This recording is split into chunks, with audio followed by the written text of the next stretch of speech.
How's it going, ladies and gentlemen? My name is Ruffle and welcome back to a brand new video, guys. Today, we've got some stuff to talk about that I think is worthwhile, and I thought we'd do it today. So before we get started with that, guys, my bed's been made. Look at that. Look at that. It's made, guys. So you don't need to complain. Also, behind me, I've cleared out my room. It's finally looking, better. The setup's not fully done yet, though, because I've got to get a few more things that need to be delivered here from IKEA, by the way. So, yeah, guys, either way, the bed's been made, just so you know. But either way, guys, let's just talk about what we got today, guys. So we've got two things we're going to talk about. First of all, is this right here, sent to me by Bear on Twitter, which, by the way, thanks so much for reminding me about this, man. I haven't actually thought about this for a long time, and this was the old rumor riddle about what the starter Pokemon were going to be from the Chinese Riddler. So, or actually, I'm not sure if it was a Chinese or Japanese Riddler, but we'll talk about it in a second, though. But also, this right here, which is a tweet by Takao Uno, which is a individual that works over at Game Freak. So I thought we'd start with the Takao Uno part, and then we'll go to the old rumor about the starter Pokemon afterwards, okay? So let's start with this first, though, which is Takao Uno. So Takao Uno is a graphics designer for the Pokemon games, and since Pokemon Ruby and Sapphire, he's the art director for Pokemon Heart Gold Soul Silver, which, bless you, my man, bless you. May God give you a lot of fortune in life, Takao. I love Heart Gold Soul Silver, dude. So hearing that this man worked on the art direction for that, it makes me happy because I love that game. The graphics in that were my favorite in terms of Pokemon games. Like, yes, I know they were 2D and all that, but I still love them. Who was responsible for the design of the new female protagonist, Lyra. He was appointed by Junichi Masuda as the director for Pokemon Black and White 2, which to me were good games, so I don't care what anybody else says. I like Black and 2. I love those games. He's also an illustrator for Pokemon trading card games since EX Deoxys expansion. His last illustration since many years was Team Rocket's Trickery from Undaunted expansion. For a complete list of cards that Uno has illustrated, go here. So, guys, he was art director for that. He's been doing a bunch of stuff. So what has he been talking about? Well, he tweeted something out, and that is that the application for recruitment of new graduates in 2020 is starting on the 12th of the 20th. So that's like, what, the 20th now in 4 days? Not 6 days, 4 days. It's going to be starting. Now, what is this referring to? Well, he's talking about the recruitment for brand new people from that are just finished their education to start kind of working like intern type, jobs, or just kind of jobs, low-level jobs at their company. Game Freak does this all the time. Nintendo does this all the time as well. And we saw this last year as well. They also were hiring people for 2018 and 2019. And usually these are the younger developers that get, dragged in, like the same as him, right? He's slightly younger as an individual. He's not as old. And I wish I could find more details about his like personal life, because that would be very nice to know how old the man is, straight up here. Maybe there's an actual link to no, that's just the image link, but he seems like a younger lad. Doesn't seem like he's like 40 years old or anything. He seems younger, so he also just came into the company at a very young age, and he was talking about them looking for new graduates in 2020. If you're interested in more Game Freak stuff when you hear today's story, please apply for a recruitment page. I'm waiting for your application. So yeah, they're looking to recruit more people, which is always good to hear, and I thought I'd share this with you guys because it's always interesting to hear these sort of news. And also, if you are an individual in Japan, if you see this video and you are actually into game development, go for it. I even know that American developers have jumped in here and there, at least for the art side of things, the art direction. So hey, it's always worth trying to apply. And also, I keep getting my phone Reno blowing up Reno. So like I was trying to say, though, there's a lot of things that have been popping up as of late, guys, and this is one of them. This is just a little tiny thing, not a big deal, but it's at least something. So yeah, that's just essentially that for that part of things. But yeah, so we have ourselves a little bit of a recruitment going on for other Pokemon things that are going to be worked on by Game Freak. Of course, it was just general Game Freak stuff. Now, I have another thing that I want to share here with you guys, which was sent to me by the individual who also sent me this recruitment stuff, and that is this message right here. So what he's telling me here is basically that, and I'll also read it here from the actual message I got, and I'll also give you an update on what he's just saying right now. So he said basically, Spawnwave had his podcast and talked about Pokemon Stars with direct feed games. Now, I'll also recommend you to go and watch that podcast. I'll link it down below. If you guys don't know Spawnwave, he's really good. He always reports on the news when it comes to Nintendo stuff. Definitely check him out. But basically what he says here is that he was having a conversation on his podcast with direct feed games, and according to them, Pokemon Stars, or Stars, may have actually been the name of the planned engine for Generation 8, but was misinterpreted as a name for the game. Now, he also continues on and says here that the whole Eurogamer mess might have just been a little bit of a miscalculation in what it was referring to. So what he's trying to say here is, if you guys remember back in 2017, last year, there was this huge rumor, all the way also from 2016 as well, as as Pokemon Sun and Moon came out. There was this rumor that came out, and also literally an article from Eurogamer about some information they'd received that the Pokemon game that's coming to the Switch is going to be Pokemon Stars. That's what it was talking about, and that it's going to have way better improved graphics. But it could turn out, according to Spawnwave here, which, hey, I mean, again, you'll have to watch his podcast. I don't want to, sit here and regurgitate his information here, he probably has a better idea what it is. I haven't watched the podcast. It's just been sent to me by a viewer. So I'll leave the podcast down below. I'll make sure to find the link for it. And I'll also probably watch it myself. And if there's anything, interesting there that I can mention again in the next video, that I may have missed right now, telling you in this just kind of basic rundown, I'll make sure to, mention in the next video. But as far as I understood it here, is that basically, according to this, that, basically what ended up happening is Eurogamer posted the article. The article wasn't referring actually, or the article was referring to a game, but it turns out maybe that game wasn't actually a game. Rather, Stars is referring to the new engine they are using for Generation 8, which would be an engine that, is going to use a similar style of gameplay as X and Y, Sun and Moon and whatnot, but the game isn't anything related to those. It's a brand new generation, better graphics and all that stuff improved, but the general kind of Pokemon aesthetic, which we've been told it's going to be using. They literally said, the next Pokemon game is going to be the handheld experience, so, aiming for it to be a similar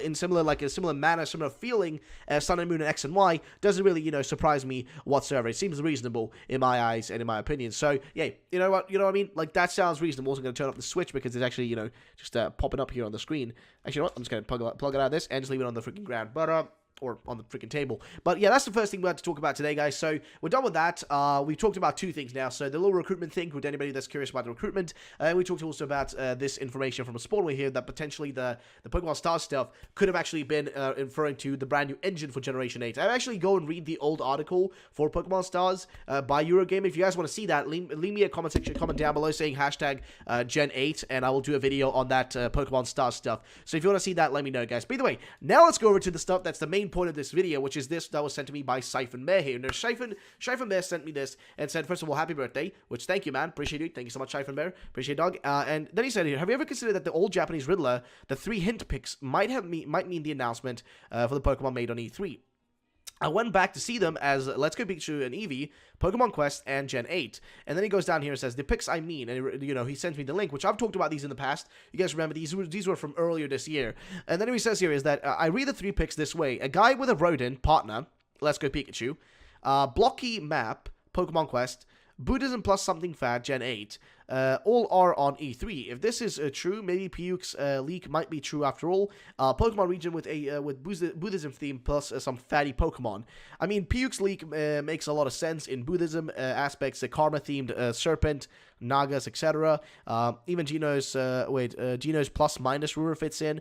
Most of his Pokemon description resembles creatures from the mythical Himavanta forest. Shifu Lion equals Chinte, Grass Starter equals Narifon, etc. Just a speculation, don't get too serious about it. But yeah, this is just him speculating. Now, I don't think this would be real. I don't think that this is what what Let's Go Pikachu, Pokemon Quest, and Gen 8 are, being referred to as here. I think these are actually, what they're going to be basing the starters on, if anything. Of course, it's a rumor right now. It's a riddle, so I wouldn't say it's real. And, of course, always note with PokeJungle as well, they also say it here, that this is all, always remember, this is just a rumor. We cover it for the point of discussion. And, of course, advise the readers to, never treat them as facts. It's all just speculation and rumor. But what does this riddle say? Well, basically, here's what, we're just going to read through it here and talk about it. Of course, I'm going to link everything down below as per usual, guys. So, today we're looking at a new rumor which allegedly first appeared to the Japanese fandom and has gained some recognition on the English forums as well. So, yeah, this was the Japanese rumor then. So, this is the Japanese Riddler. Okay, now it makes sense way more. So, apparently, this was the Japanese Riddler. As the information goes, someone with insider knowledge is going to the root of the Chinese Riddler, who revealed many tidbits about Sun and Moon, which he did, by the way. He literally leaked the final evolutions for the starter Pokemon. He literally did that. So, that guy had a little bit of credibility, I guess. And some, he literally had images of it, so I believe in that at least. And sharing information in the form of riddles. To be clear, this is a different person. So, the Japanese Riddler is a different person. The Japanese Riddler is the person talking here. The Chinese Riddler is the other guy who leaked the other information. Now, this was apparently incorrect as far as I understood. Everything here is a little bit mishmash, dude. There's so many different people riddling, rumoring, leaking, all that shit. But anyway, so I shared the 3 images, which you may have guessed to represent the 3 starting Pokemon of Generation 8. Now, the first one is the hero of Dragon Quest, I think 8. I think it's 8. What was that? 5, and that's 3. Yeah, that's 8. Dragon Quest 8. So, he has a small rodent buddy called Munchie, who helps him in a battle. If I had to choose one distinct clue from the image, I'd lean towards the sword or the rodent. Alright, that was 2. Twitter follower SMN adds that that he's a descendant of dragons. So, potentially, we could have that one of the starters, it could be based on a rodent, in the style of this little rodent right here that he has. Could be based on the sword in one way or shape, which I don't think they would do a sword starter Pokemon.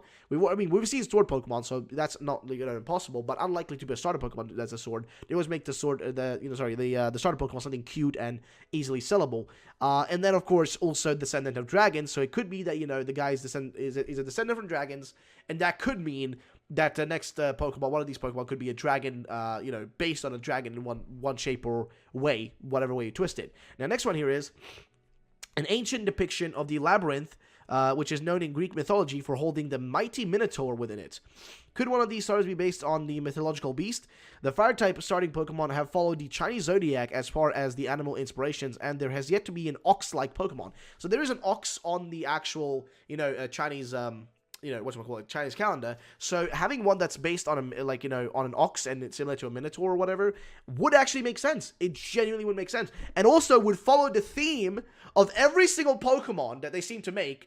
Somehow, that's fire type being bipedal, which they just can't give them. They just can't give them the the courtesy of being on all fours. Just can't do that apparently. So this would follow that theme, right? Of all fire types always standing on their twos. You know what I mean? This would just follow that theme. So likeliness very high, honestly. I'm gonna be honest, because the Chinese, Chinese zodiac stuff has been kind of in circulation for a long time, and it seems to make a lot of sense. There's a lot of connections, but there's also a few discrepancies here and there. So finally, Chinese character Sha Wujing from a classic tale, commonly known as the Water Buffalo, for his stubborn physical approach to life, could be the inspiration for the water type starting Pokemon. So the only problem here is that maybe I differentiate buffaloes, slightly differently compared to oxes, but it feels like if they do a ox and a buffalo, that wouldn't just fit, because it would be too similar, right? An ox and a buffalo to me are kind of very similar in design. Now maybe there's something it's different for water buffalo if we search that up. So water buffaloes just have larger, I guess, larger horns or whatever, and also spend their time in water, I guess. So it's just it's just a buffalo. I guess they're kind of similar. I guess like American buffaloes are they got those big backs or whatever. But actually maybe that's an ox. Yeah, that's an ox, right? No, this is so confusing. There's so many weird animals. But my point is, it would be weird if they had two Pokemon that both all are almost cows, right? Would they really do that? I don't know. Maybe this is referring to something else. Maybe if if he's the water buffalo, maybe it's referring to him in a different manner. Maybe there's something else in the background of Sha Wuxing that actually could be connected here. Of course, you'll see here that now do mind that. Keep in mind that many rumors involving Generation 8 have stressed a focus on the theme of past and present and future. This may even extend to the design of the region's Pokemon. Let us know your thoughts in the comments. And yeah, there's a big kind of discrepancy between all this. Now, this guy actually commented something here, which I want to kind of see what he says here. And I think he says that I think that we'll get a grass-type sword fighter. That's a hint rather. Simple one. Probably Steel or Fairy taking the magical powers. Fairy would plausibly with the fighter and dragon motif. I don't want a second grass fighting one. Maybe not dragon, the most important, but it's Manimal, cat or mouse. And then he just links here to this, which I guess is from Dragon Quest, which Mad Lad, hell yeah, dude.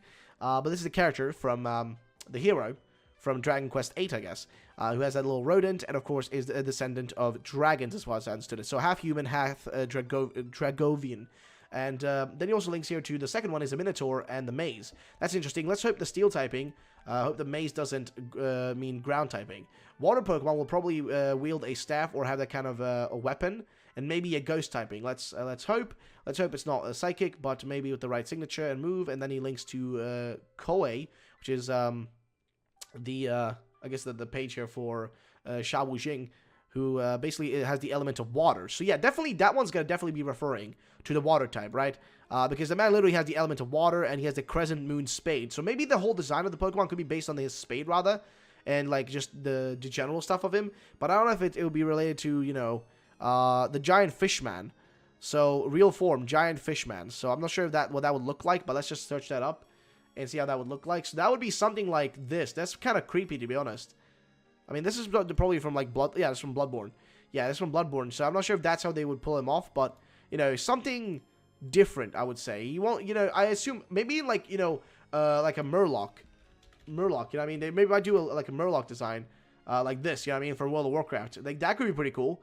I mean, I love Murlocs, so I don't know, dude. But unlikely, though. But we'll see what they do, though. It could be a lot of interesting designs if this is, like, you know, real. But this is all a rumor for now. All riddles. So, yeah, guys, that's going to be the end of that, though, I guess. I guess that's mostly it. I think we've gone through all we really had to say here. But, yeah, guys. Let me know in the comment section down below. What do you guys think about this? What are your thoughts? What do you think about these riddles? Do you think there's any legitimacy to it? Do you agree with Siphon Bear and his theory here? I personally don't really. I don't think it's, like, too correct. But, hey, he literally said, like, it's just a speculation, though, which is totally fine, dude. That's what's the fun about it. I personally don't know if I would agree with it, though. But I do like your speculation, though, man. I'm also, of course, going to leave a like on this. Big thank you for letting me know about this again, man. It was kind of, you know, fun to revisit this and kind of do a little bit of a different insight into it. Because there's so many weird things about all this stuff, man. But I don't know, guys. Either way, let me know in the comment section down below. What do you guys think about all this? Let me know and what you guys think. And yeah, I just said that 3 times for some reason. Either way, have a great day and make sure to leave a like down below, subscribe for future videos, and I will catch you all in the next one. Bye bye, ladies.